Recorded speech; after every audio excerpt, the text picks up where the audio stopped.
Welcome to An Outside View. I'm your host, Dick Sicaro, and joining me today is Cheryl Cavanaugh.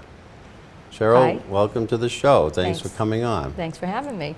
Cheryl has quite the background. She's been the Walpole High School swim coach since 1974.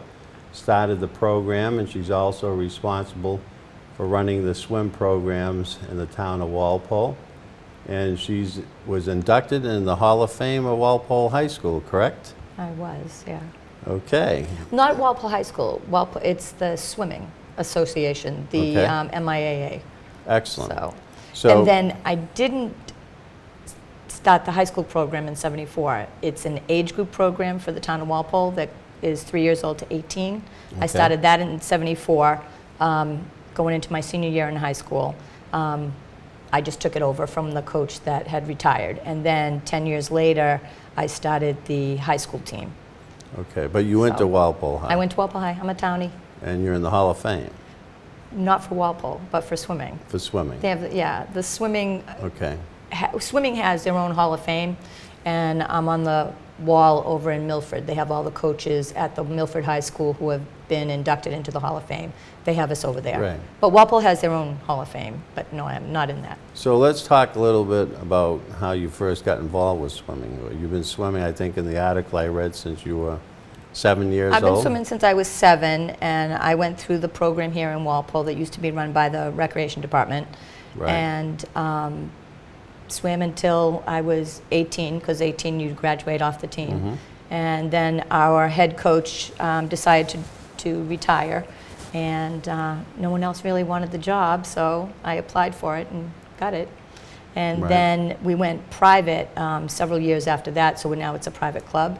And we start them at 3, and they swim till they're 18. We start them, they don't have to have any experience at all, because it's so important to learn how to swim.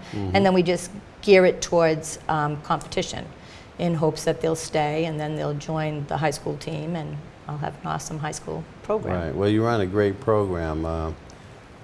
I was sharing a story with Cheryl before she came on the set that I never knew how to swim. And one time I was in California visiting relatives.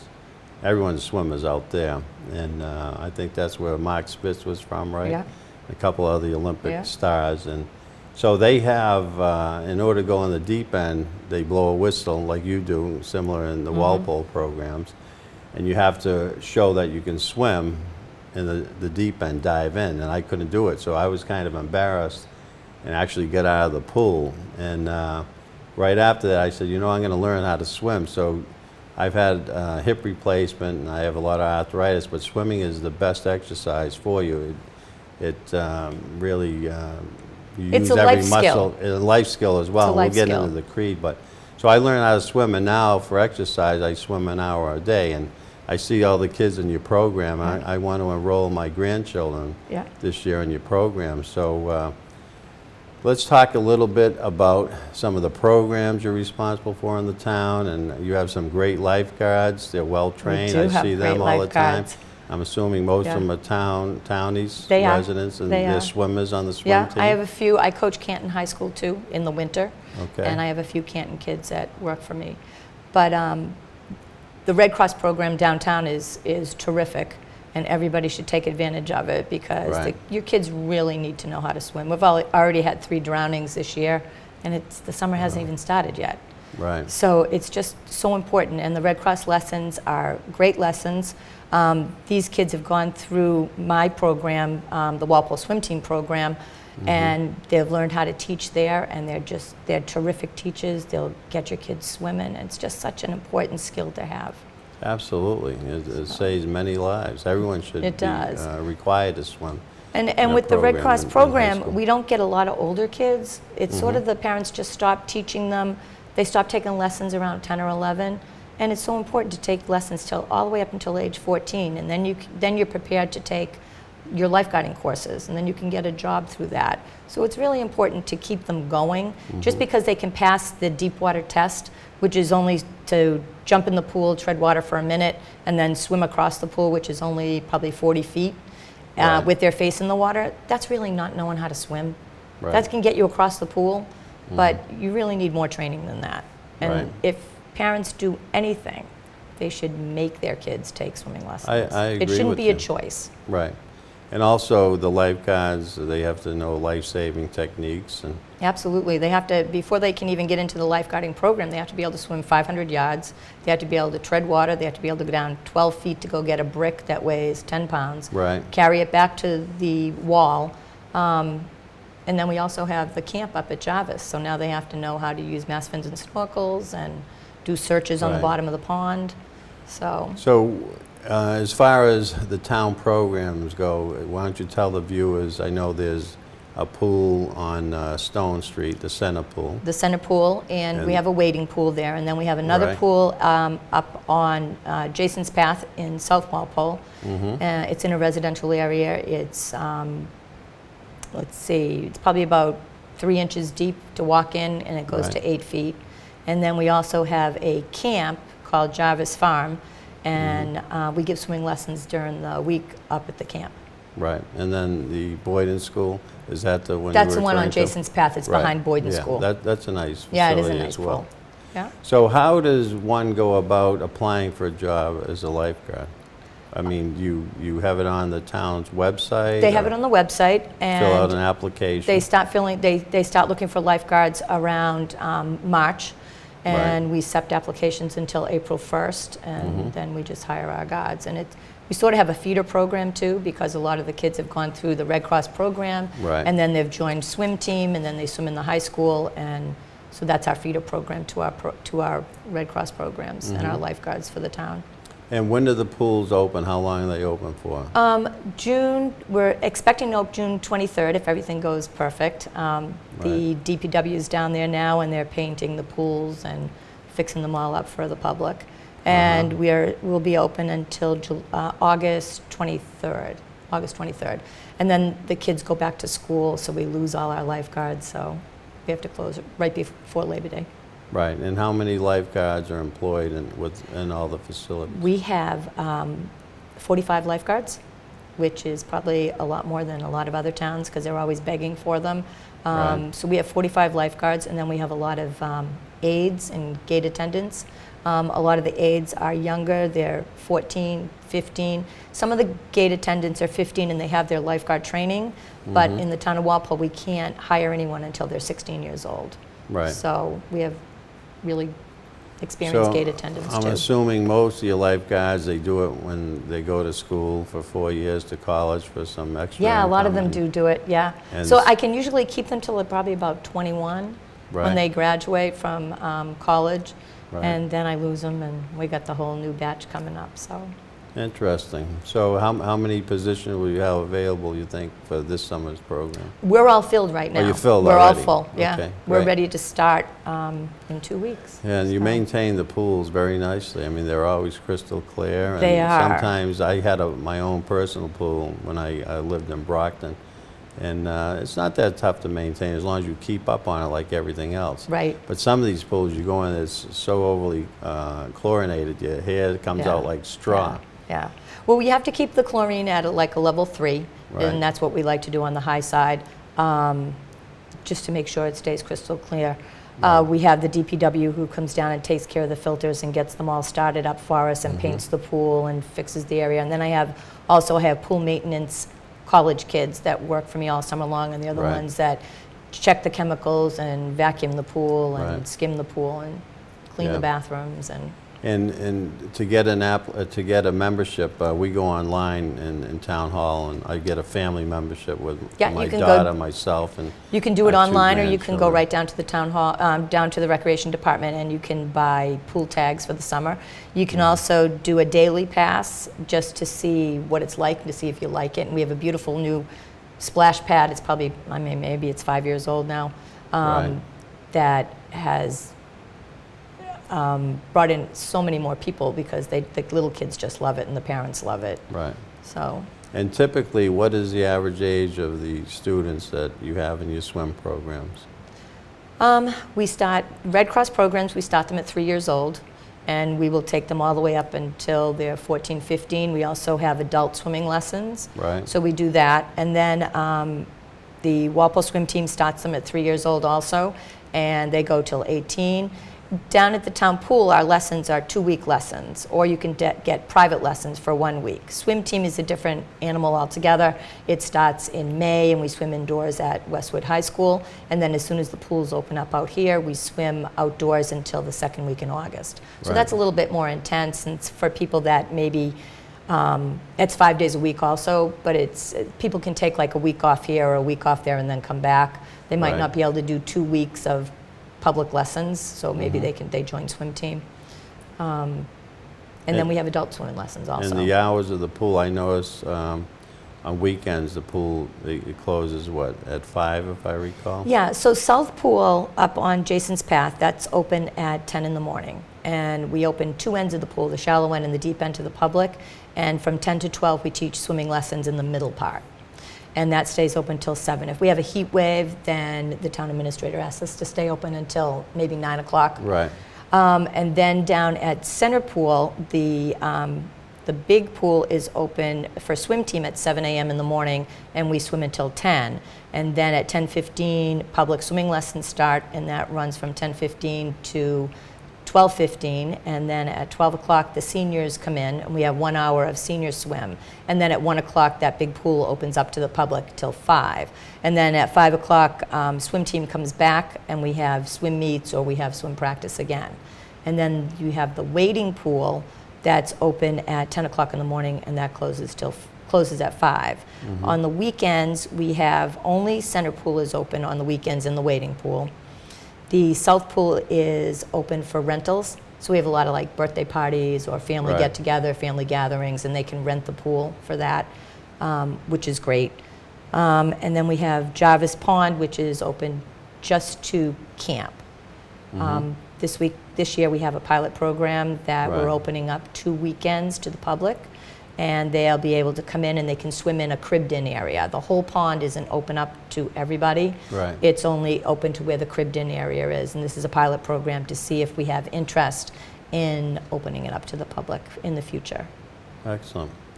So let's talk a little bit about your coaching of Walpole High School.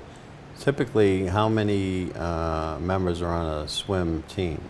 So I have, we used to have a girls' team and a boys' team. Usually the girls swim in the fall and the boys swim in the winter. And then I'd say what happened is that the enrollment in Walpole High was low one year. It was like only 99 kids. So our program ended up, we only had like 5 or 6 boys, which was not big enough to field a program. So we dropped the program, and then with Title IX, the boys could swim with the girls. So now we have the boys and girls together in the fall, and we swim a girls' heat, and then we swim a boys' heat, and then we go to states and sectionals, and we swim a girls' heat and a boys' heat there. There's also a boys' team in the winter, but there aren't enough facilities around for us to go find a pool for a boys' team. They were thinking about maybe co-oping some teams together, but Blue Hills had closed down for a while because they're under construction. So we're working it out. We have, our boys won the sectionals last year, and they won their conference Wow, meet. congratulations. Braintree has some boys. There's some other teams in our league that have boys, so our boys have been doing really well. I've been coaching that team for 35 years. I started the program with Tim Collins. It was his first year as being athletic director, and asked him if we could start a team, and he said yes, so that's where we are today. Right. So do you have diving too? Is it just We swimming? do or have diving. No, we have swimming and diving. You're the diving coach I as well? used to be the diving. I used to do swimming and diving together, and then now I have a diving coach that he's been with us for 12 years. He is Christopher Brady. He used to be a teacher at Stoughton High School, and he also used to coach diving and swimming at Stoughton High. And when I became the coach, I didn't know anything about diving, so I went to Vegas and I took a course there at a clinic that Ron O'Brien, who used to coach Greg Louganis, and I did a week's worth of coaching there, learning how to coach diving. And then came back and knew that I was so inexperienced and I needed some help. So he would practice before us, and I would ask him for his help, and he would come and help my kids, and he would help me. And then once he retired, I said, hey, he's still looking for something to do, and he said yes, and he jumped on our bandwagon, and he's had 2 state champs since then, one which was just last year, Amanda Melch, who became a freshman state champ. Wow. So yeah. So what division is Walpole in? We're Division II. Division 2. Yep. So Walpole is, I mean, is a great sports town. Obviously, football, basketball, baseball, hockey, and Yep. and swimming. As Brockton High is. Yeah. Did you don't compete against Brockton? No, though, we right? can do pickup meets against Brockton High as 'cause one of our I think they pickup played meets. Walpole in football a couple times. Yeah, we in used to the dive past. there too, but their pool is only 10 feet deep. Right. So you really need something 12 to 15. So the kids were like hitting the bottom all the time. So Right. we haven't been back there for a while. So talk a little bit about the meets or the events in swimming. What is it? It's like, how many events do they have? So we have 12 events, and we have relays at the beginning, medley relays, which is one of each stroke, butter, crawl, breast, and back. And then we have 200s and 500s and 50s, and then we have 400 relays and 200 free relays. And then there is diving is like right in the middle. And the girls have to know 6 dives each to compete. And to go to states and sectionals, they have to know 12 dives. And they also have to score a 185 before they can get into the states and sectionals. And on each one of their dives, they have to score a 5 or more. Interesting, which leads me to my next question. I watch the Olympics a lot of times in swimming. I'm always fascinated by it. But talk a little bit about the scoring, like an 8, 9, 10 on the dive, what executes and what determines that scoring. Yeah, if you get a 5, then that's a satisfactory dive. If you get a 10, then you're just excellent and at the top. Anything below that, they find fault with. Either your dive was too short, meaning that you didn't get your legs straight up and you didn't go straight in, or there was a lot of splash, or you broke your position, which was a pike, a tuck, or a straight. And if you broke position, then they score you a 1, 2, or a 3. And you can also get failed dives where the dive just wasn't complete. So the kids have to, so we get in the pool and we have 15 days of practice. And if we get a freshman, we have to teach them 6 dives in 15 days. So a lot of times we have girls that are gymnastics and they do gymnastics. And if we Right. can find a gymnast, they already know how to somersault. They already know how to twist. Right. And then Coach Brady just works on their approach off the diving board from there. Yeah. And he's fabulous, so. So it's the technique and also the more complicated dive, like Yes. in figure skating, the more twirls you Yeah, do. more twists, you get more or in points, more gymnastics, somersaults you same can thing. do, 2.5s, 1.5s. You get Right, more right. points. Now, what percentage of your swimmers go on to college, and do they give scholarships for swimming and diving in college? You don't or- really get scholarships for that. They might Right. get them for academics. The kids I have on my team are brilliant. A lot of them are in the National Honor Society. And they did say that they had done research to see who had the highest GPAs, and it came out to be that swimming had the highest GPAs out of all Wow. the other sports. Yeah, I don't know where they did that from, but I was curious and asked my kids. Interesting And then correlation. I have a lot of kids that are in the National Honor Society. So. Wow. So let's talk a little bit, I read in this article, as far as the facilities that you use, and you've been bouncing Yeah. around everywhere, it seems like. Yeah. Randolph and Yeah. Blue Hills. And Yeah. Well, we had already always swim at Blue Hills in Canton. And then they went under construction. They're redoing their pool. So we had to find a different facility to swim in. So lucky for us, Norwood swim team, their whole sports dropped into a different league. They dropped out of the Bay State League. So that meant that now their swimming is in the fall. So pool time is in the winter. So their pool time opened up over at Westwood High School, and we snuck in and grabbed that pool time. And so now we swim from 3 to 4:30 over at Westwood High. It's great. There's no traffic. It's like having the pool right there in our backyard, which is great. But still, there's not enough pool time for us. You still need to look for more pool time. So we were lucky for that. My age group program, We used to swim at Blue Hills. Everything used to be at Blue Hills. There's no pool time for us over in Westwood. We got an hour there, and then we're jumping to Dedham High School for another hour. We're jumping to Randolph High School for another hour. So a lot of our enrollment has dropped because now the parents have to drive in so many different areas. And our program in the winter, you know, January and February, when the weather's bad, driving to Randolph after a snowstorm, or, you know, you don't know what the weather's going to be on your way over there or on the way coming home. We also rented pool time over in Stoughton, too, at 24/7. It's like a little health fitness place, but it's very tiny. So it would be wonderful if Walpole could put a pool in someday. Yeah, I mean, I have some ideas. There's a need for it. Yeah. And I don't know how costly it is to put in a pool, but I know I'm an RTM in town here, and we just went through a debate on the new athletic facility that they want to put up, Route 1A. That was for $11 million, so Right. they had the money. Right. So hopefully maybe they'll watch this show and do something about putting a pool in here. I'll tell you, Canton's putting a new, they just got approved for a new pool, their outdoor pool, $6 million, and they just got it approved. Right. Our pools here in town, the center pool was built in 1922. So it's up there. I might be celebrating the 100th year someday. Yeah, historical yeah, site. yeah.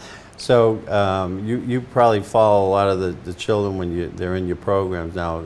What percentage of them go on to high school and become members of the swim team? Do you actively recruit Yes. candidates? Yeah, I do. And it's Yeah, funny that's the because fun now, part of that is the the fun job. part. And the other fun part about it is that they're coming back with their kids now. So I'm like grandmother swim team, I think. So Excellent. yeah, so I have a lot of the kids that used to swim for me in high school and the age group program, and you know, work downtown as lifeguards, and now they're bringing their kids back, and their kids are in the Red Cross programs, and they're in the high school program now, and they're in our age group program. So Walpole has lots of good swim programs. There's not any reason why anyone should not know how to swim in this town. Absolutely, I agree. That should be in every town. It should be.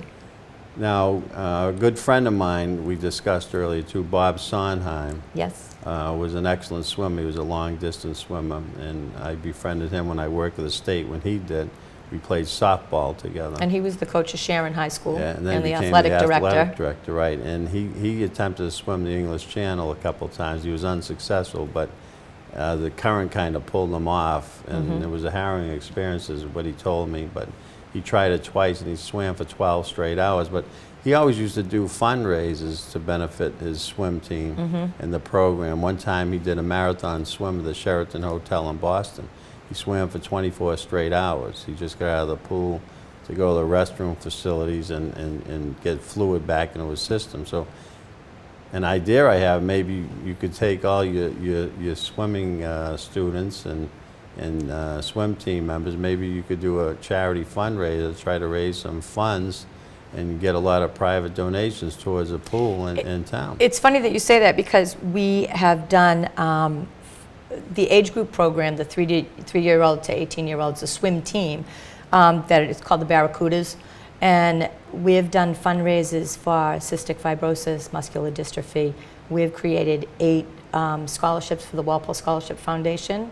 1 year the kids surprised me with one in my name, which was very cool. Excellent. Just last year we did a fundraiser for the food pantry and raised over $1,000 for the food pantry. The year before that we did a fundraiser for the senior center. So we do all this stuff, like we do one Saturday a year that we do a fundraiser, and it's just among the people that are in our group. They don't really go, we don't announce it on television or anything like that, but these kids need to get a lot of recognition for that because they work so Absolutely. hard. When we call it Swim Across America, and the parents come down at the pool, and the kids, they swim a lap, and the parents color in like the state of Massachusetts, and they'll do 50 laps until the map is all colored. And then they give donations for, it's like $1 a state or $1 a lap. So Wow, it's a lot of fun. Yeah. And they have donuts and coffee and hot Cool. chocolate afterwards, so it's a lot of fun. Now, do you swim yourself actively still? I do, not as much as compete I. at all? No. I stopped. I used to swim for Bridgewater State, and I was also the assistant coach there for a year. But no, I'm more. My exercise is more on the deck coaching. But yeah, I Right. do get in occasionally and swim. So what do you enjoy? What aspects of the job do you enjoy the most? The kids, meeting the kids, the parents. It's like everlasting friendships. It's just like a big family. It's all camaraderie, and it's just so much fun. Yeah, speaking about that, a mutual friend of ours, CherylC, who's from Walpole, and she actually was the one that suggested I interview you. And she was one of your swim... She swam for me. She was also an assistant coach, too. Yeah, Yeah. and she speaks the world of you, as a lot of Oh. people do. And she Thank said you. she was the best coach I've ever had. And Well, that's nice to hear. I said she was a disciplinarian and didn't tolerate any nonsense, but that's good. Yeah. The kids, I think, need that today, Yeah. and they all look upon you as almost another parent, right? Yeah, You take them under sometimes. their wings. Yeah, their parents want me to come home with them and tell them to clean their room, but I said, I have a daughter of my own. I go, it doesn't work that way. Yeah. Now, any family, did they follow in your footsteps? Was your daughter a swimmer? My daughter swam. She swam for Walpole High, and she swam for the town team. Great. She's going to school at Florida Atlantic University in Boca Raton, but she's not swimming. She's had enough. She's Yeah. done. So Now, what records do you hold personally? none, For- none. But I what am do a you better have- coach than I am a swimmer. If you're inducted in a swim program Hall of Fame, you must have been a pretty good swimmer. And No, I think it was for my coaching. It was for coaching Oh, because but- I've coached so but many when years. you and, did swim, though, and you were on the team, what was your event? What was your specialty? breaststroke, 100 breaststroke, 100 IM, and I swim the relays. I swim 100 fly. Mm-hmm. So, but I'm a mediocre swimmer, mediocre. So I get so. it when the kids are trying so hard. Well, that's sometimes, like, if you look at some of the great coaches in professional sports, a lot of them, you know, they played maybe minor league, like Earl Weaver. I don't think he ever played in the major leagues, but he's Right. one of the best all-time baseball coaches. And some of the football coaches, they played, but they weren't great on the field themselves. But coaching is a whole new level, and there's a lot of Yeah. mental aspects as well, as far as... And a lot of times you win your meets not just because of the kids that come in first. It's But- always those kids that, like for our high school team, it's the ones that come in 5th place, the ones that come in 4th place. Right. That's the meat of your program. So you need those kids. Right, and the coach gets a lot of credit because you have to know what swimmer and what particular event to put them in, like in the relay. Yeah. You know who should start, who's in the middle, and who should close, right? Yeah. I So mean, there's like, a lot of strategy. I love my sport because it's all timed. I joke straightly by times. So it's, it's easy. I mean, there's a lot of strategy on who you're going to put in what stroke and what event and that stuff, but it's just so easy to do it by times. We're like diving and gymnastics is a lot harder. So I can always... Yeah. It amazes me when I watch the Olympics, like when I used Mark Spitz, I forget he had like 5 or 7 gold medals, and Phelps. Oh, yeah. But I mean, when they swim, it's a split second determines yeah. first and second Yeah. place. And I always thought where he's... Tenths of seconds. Yeah, and he's such a big guy. His Yeah. reach alone, I Yeah. mean, it's slow motion and the finish and everything, Yeah. like a horse race if there's Yeah. a dispute. Now, does the Walpole media cover some of your meets? Do they? The high school, they have come down and covered some of the meets during the fall season. I think maybe once or twice we've had them downtown during the summer. It would be nice if they gave us more PR. That would be great. Yeah, well, there's a guy you So, want to talk to right yeah. here that's the producer. He does a great job, by the way, here. So, so we would like, Excellent. Well, we got about a minute or so left. The time goes by fast when you have Did go by fun. fast, yeah. So is there anything, one thing I'd like to ask you that I have problems with swimmers there. Is there any remedy for swimmers Yes. there? I try to wear like these plugs you can put in. No, What's the key to swimmers there? And that can be really, it affects lays you your up for balance 7. and everything. But it keeps you out of the water for seven days so too. what's the key to So that? as soon as your ear hurts, if you feel the outside of your ear and that's hurt, then Right. it's a swimmer's ear. So to prevent swimmer's ear, we tell all the kids to put straight peroxide in. Put the peroxide in your That's ear. what I do. Watch TV for a little while, flip your head, and do the other side. Right. Last year we had a lot of swimmer's ears because if it's humid out, you're swimming all day long, your ears never get a chance to dry, you go take a shower, and the water and the fungus grows and builds up in your ear. So use Right. the peroxide and that will get And it dries out. it right up. Dries Great it right tip. up. Well, our time's just about out. I want to thank you, Thank you. very much for coming on the show. It was Thank a pleasure. you. And I'll be signing off for the summer. I'm taking a little leave. Enjoy the summer. Could you enjoy the summer? Have a great time. We'll be back in the fall for an outside view. And I'll be down the pool, 7 to All 7. right, well, I'll see you down there. Okay. So thanks again. Thank and you. Have a great summer, everyone. Thank you so much for tuning in for an outside view.